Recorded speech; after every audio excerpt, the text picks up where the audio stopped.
Today we're going to be replacing the front driver's side axle on a 2002 Mitsubishi Lancer. So before we jack the car up, we are going to loosen the axle nut. So there's usually some sort of cover over the axle nut.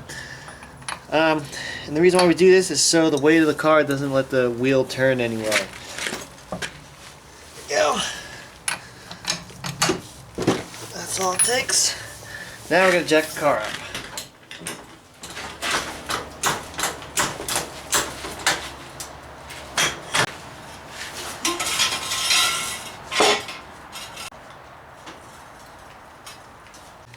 Now we're going to remove this tire.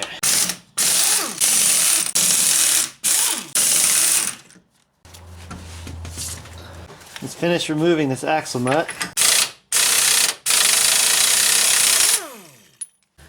Alright, so in order to allow enough room to remove the axle, we need to remove the strut bolts up here. So they're 19 millimeter. Hold the bolt side of it like that and just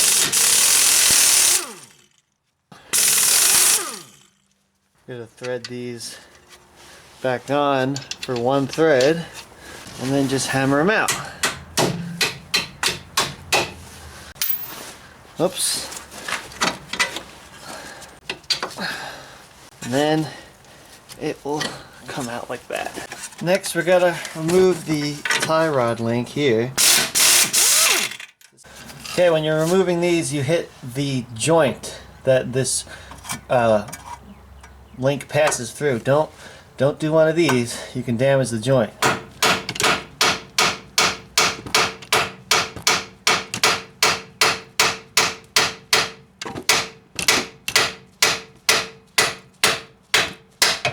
See, it'll come.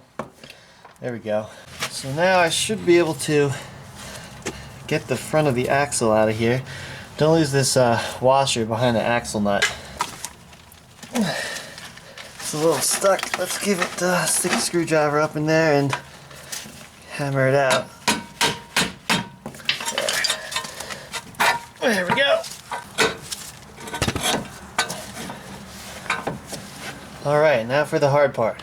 Okay, so this might be a little hard to show you, but here's the axle, and it goes into the transmission, which is nice and rebuilt. So what we gotta do is we gotta get a pry bar in there or something that goes behind the axle, and we need to pop it out. And to do that, you want to just give it a nice quick jerk. So you just want to go and really quick hard motion and it'll pop it out. So that's the reason for that is it's held in by a little C-clip, and the C-clip needs to be forced out with an impact like that. So that's what I'm going to do now. It's going to be kind of hard to show you.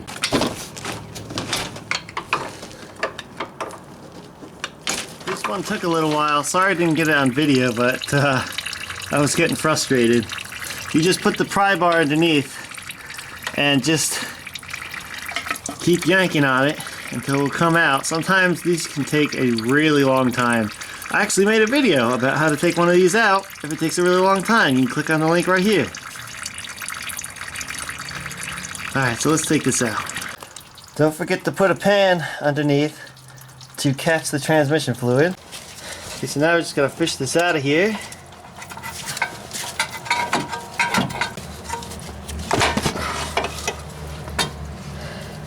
See, this is that C-clip I was telling you about. This needs to, as you pull it out, this compresses and then it allows the axle. So next we're just going to fish the new axle in from up here back to where it came from. Just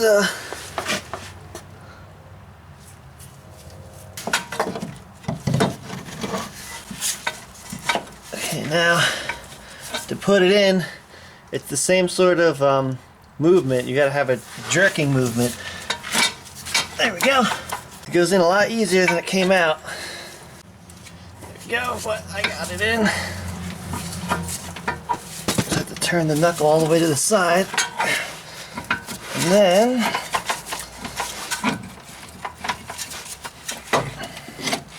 there.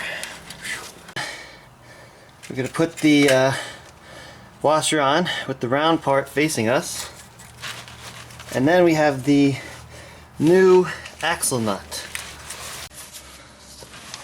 There.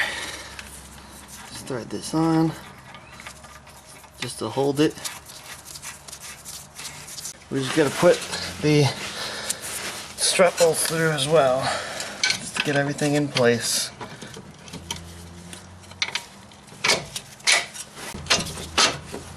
There. Next, let's put the tie rod back in.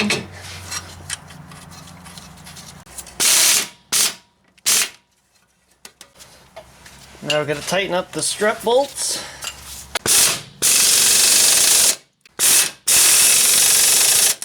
Just going to tighten this by hand, and we're going to tighten it fully when it's on the ground and the weight of the car is on it. Alright, so let's put the tire back on.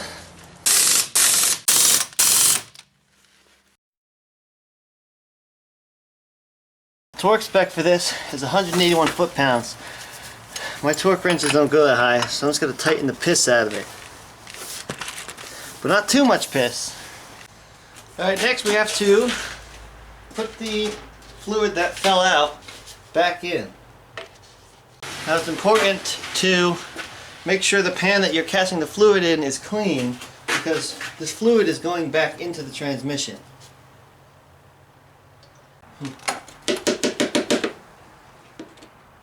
We're just going to double check the level real quick.